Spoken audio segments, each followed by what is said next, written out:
The following is a Gear Radio Entertainment production. Podcasting live from Greece, New York, in a discreet location, the most urban suburb of Rochester, New York. It is Talking Wrestling. And now, from a bar stool, here's JC. And good evening, everybody. We are live, ladies and gentlemen, from the studios here at Gear Network Central. I am JC Money, and this is Talking Wrestling. How about that WrestleMania, huh? Wow. I gotta say, from top to bottom, it was probably one of the greatest WrestleManias that I have ever seen. I've watched all 30 of them. I've been disappointed with the WrestleMania product the past couple of years. It just was not to my liking. I don't know. There were just things with it. It just didn't have the same magic, so to speak. But this past year, WWE has honestly been kicking it up a notch. It has hit home runs, the proverbial home runs, and the product has been much more enjoyable to watch. Now, I'm being biased here. I happen to be a Luke Harper fan. Everybody knows why, of course. He is a local here to this area, and I beat him in 2009. I'll never let that down. I beat him in 2009 for the NAW Heavyweight Championship. But notwithstanding, he's there, and I'm here recording a podcast. So, good day to everybody. Thank you, first and foremost, to everybody that has been paying attention, that has been liking and following, and seems genuinely excited for this venture here. I truly, truly appreciate everybody's support, and I hope to not let anybody down. But with this premiere edition of Talking Wrestling, I want to go ahead and emphasize the importance of the WrestleMania event. This is the WrestleMania edition of Talking Wrestling. I'm going to go over the matches briefly, but of course we're going to talk about the main thing that WrestleMania 30 is going to be remembered for, and it is not Daniel Bryan and the Yes Movement finally becoming the WWE World Heavyweight Champion as I predicted he would. It is regarding the streak. Ladies and gentlemen, The Undertaker finally put over an opponent at WrestleMania. Lot of speculation about it, lot of broken hearts, a lot of various opinions regarding it. I took a phone call yesterday about it, and we'll get to that momentarily. But first, we're going to start with the tag match, which was a Fatal 4-Way Tag Team match, and that was the pre-show to WrestleMania. But for all intents and purposes, it should have been in the main show. I get why they did that. I get why they put that match in there. They needed the crowd to be warmed up. They needed to get them going, and they sure did, because that match was an incredible match. The Usos put on a hell of a show. The Real Americans were putting on really good. And speaking of the Real Americans, are they no more? Cesaro with the face turn at the end of that particular match. But the Usos ended up defeating the three other teams, retaining the tag team championships, set the crowd on fire to begin the show. The pre-show, that is. The main show begins. Hulk Hogan, The Rock, and Stone Cold Steve Austin. The three biggest draws in not only WWE, but professional wrestling history, together in the same ring at the same time. Never happened. Never happened, at least in that way. I mean, yes, it did happen when Hulk Hogan made a return with the NWO years back, 2002, I believe it was, and there was a match on Monday Night Raw, but it just wasn't the same. They weren't more or less interacting with each other like they are, or like they did then. It was a pretty cool moment that a lot of people enjoyed. I know I certainly did, and my Twitter did not lie when I posted that. I felt like a 8-year-old kid again, watching all that, so that was cool. First match, Daniel Bryan, Triple H. Daniel Bryan wins, going over cleanly with a running knee. Post-match, Stephanie McMahon and Triple H attack Daniel Bryan, attack his shoulder, hit him with the chair. Pretty intense stuff, setting up for the big ending there. Match 2, the New Age Outlaws and Corporate Kane against The Shield. The Shield went over quickly, honestly, with a Roman Reigns spear, followed by a triple powerbomb. Seth Rollins, he's good. He's good. Everybody's talking about Roman Reigns and whatever, but Seth Rollins, watch out for him. Match 3 was the Andre the Giant Battle Royal. Kofi Kingston in that match, as he does in every other Battle Royal type match, every Royal Rumble, he does something just ridiculous. He does something ridiculous. He was thrown over the top, in the corner, by the stairs, and landed in such a way where his feet did not touch the ground, but instead they landed on the last step of the stairs, saving his being eliminated, which got over very well with the crowd. The crowd seemed to enjoy that a lot. Antonio Cesaro, with the most massive giant swing I have ever seen. He swung Kofi Kingston probably about 20 times around, and then finished it off by hoisting Big Show up, very easily I might add, a la Hulk Hogan and Andre the Giant, and instead of just slamming him, he throws him over the top rope. That is Big Show. That's 500 pounds, 7 foot tall. And Cesaro picked him up with relative ease, throwing him over the top rope to win the Andre the Giant Memorial Battle Royal. On Monday Night Raw tonight, Hulk Hogan will present him with the trophy. Post-match, Big Show shook his hand. Match 4, John Cena versus Bray Wyatt. Not a whole lot to write home about. It was a typical Cena match. Bray Wyatt had his shine, had his moves, and definitely made his presence felt. The Wyatt family was played in by the band that sings their song, which made for a pretty spectacular entrance. There's that Luke Harper guy again. He was there too. John Cena with the attitude adjustment for the win. The Hall of Fame recap followed that. Introduced all the names, of course. Howard Finkel made kept his streak alive. 30th consecutive WrestleMania appearance. You saw and heard the voice of Howard Finkel. Introduces every single name in the Hall of Fame. It was tremendous. Not so much the speeches itself, especially the Ultimate Warriors, which is another topic for another day. Match 5. Undertaker, Brock Lesnar. Now, as a fan, as a guy sitting here watching this, I felt the same way about this match that I felt when Undertaker fought Mark Henry at, I believe it was WrestleMania 22. I knew that in that match that Mark Henry would not win. That The Undertaker was going to keep the streak alive. This match, I felt the same thing. No possible way that Brock Lesnar would go over. No possible way that Brock Lesnar would beat the streak like he was proclaiming. Boy, was I and everybody else wrong. I gotta say, that match was not the best match at all. In fact, I did not pay attention to the majority of the match. Because it was too slow-paced. It was not... It was not... I wasn't emotionally invested in it, more or less. Like for example, Undertaker, Shawn Michaels. Great match. And those WrestleManias. Great match. Back and forth. You had two workers that just got it. That just clicked. That just did it. And, even the Undertaker Triple H, there was a story behind it. There was a build behind that. There was a certain element with those matches. Undertaker CM Punk, same thing.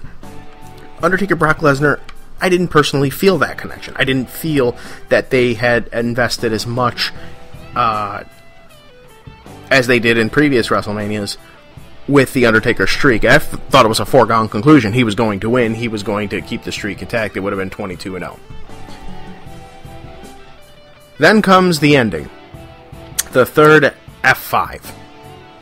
And when I saw the third F5, I'm thinking, long 2 count. He's kicking out 1, 2, and then 3. And at that moment in time, everybody that was watching it at my party here stopped and looked. Just like 80,000 fans in the Superdome. Stopped and looked. And, of course, created some interesting internet memes. The Undertaker got pinned? You have got to be kidding me. And I've had 24 hours to think about it. I've thought about it long and hard.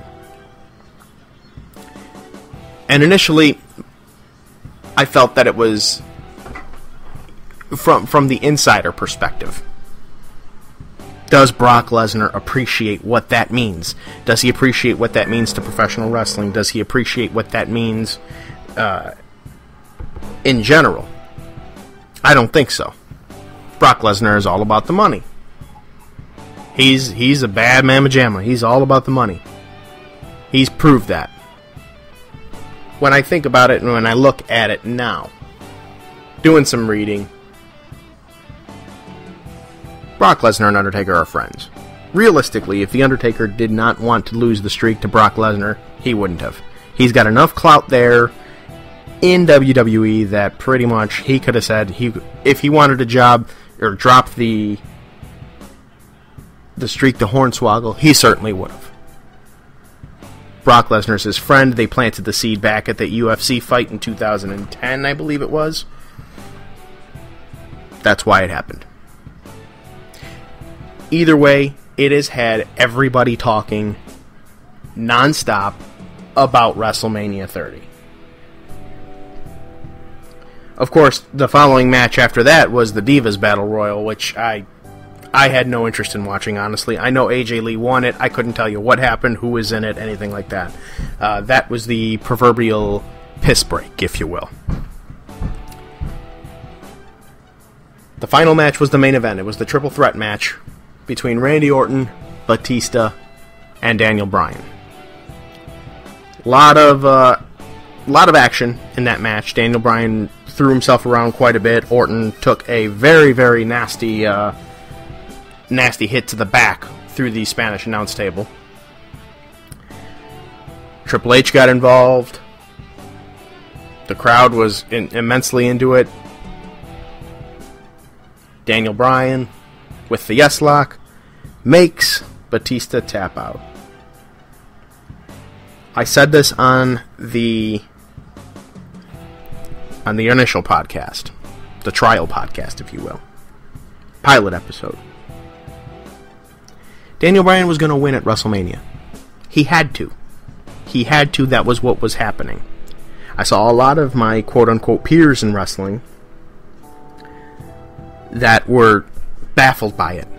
Thought that, and openly, passionately, violently saying Daniel Bryan was being screwed.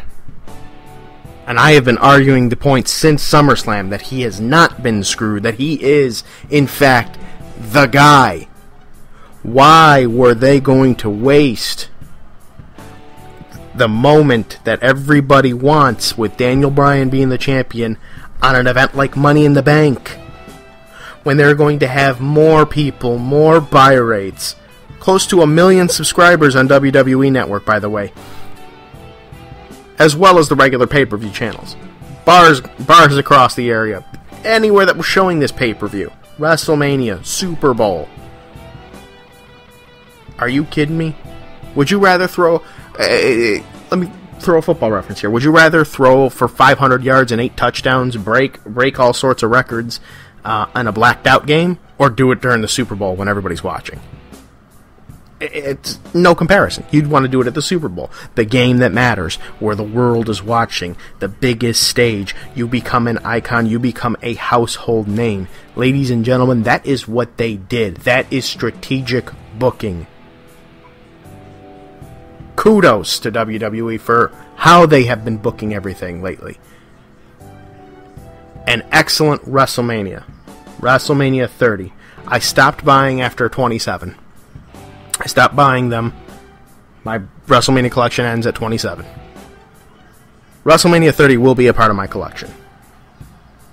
That is, that's an event that you need to get, that you need to appreciate, and probably won't see anything similar like that until WrestleMania 40. We will pause really quickly for station identification. This is the Gear Radio Network. You're listening to Huggy Wrestling and the Gear Radio Network. Good night now!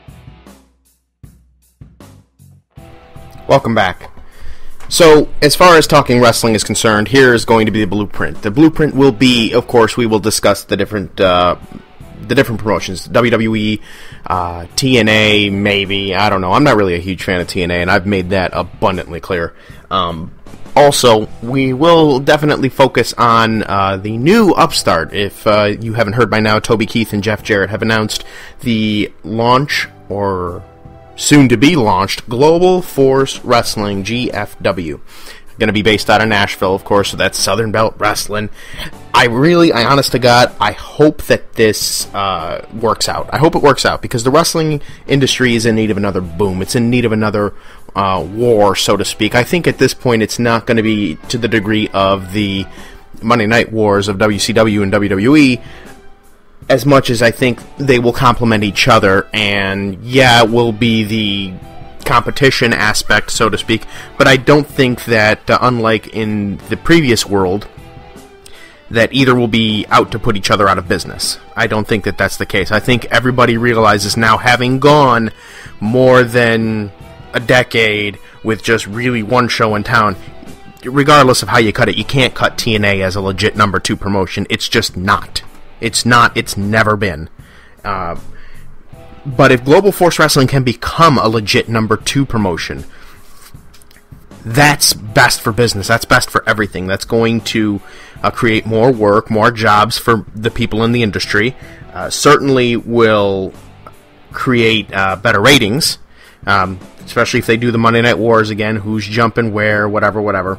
But again, I don't think that in this era, in this modern era of professional wrestling, I don't believe that this, should Global Force Wrestling rise up and become WCW number 2, with the large crowds and everything, basically everything TNA is not. If it becomes a legitimate number 2, I do not see the Monday Night Wars, the bad blood, the going to put each other out of business thing happening again. I just don't. It's a different era in pro wrestling, and as I had said a few minutes ago, having more than a decade of only having one show in town really opens up the eyes, doesn't it? A second big promotion is needed. More work, more wrestling, win-win. So, Jeff Jarrett, I know you're probably not listening, but if you are, God bless you. Hope it works out. We will follow that as the days and weeks progress. Global Force Wrestling is also on Twitter. I think it's GF Wrestling. I'm not sure. I don't know. I'll link it on the Gear Network Twitter page as well as the Facebook page. Both are in sync anyways. So if you are following either of those, I appreciate it immensely. If you're not, follow it. That will be it for me. That will be it for Talking Wrestling, this premiere edition. I want to thank everybody again for your support. Thank the caller that I had in the blurb before. Thank Perez for sitting in the very first commercial. As we go forward, I will have studio guests, either by the phone or in the studio, as well as discuss some local wrestling, local to the Western New York scene. I'll even go as far as the entire New York State, so I'll cover anything. 2CW, in-your-face wrestling, I'll cover all of it, so look for that, especially coming in May. This has been fun. I do enjoy it. I hope you do too. Any feedback, please post on the Facebook page, send me a message, send me a tweet.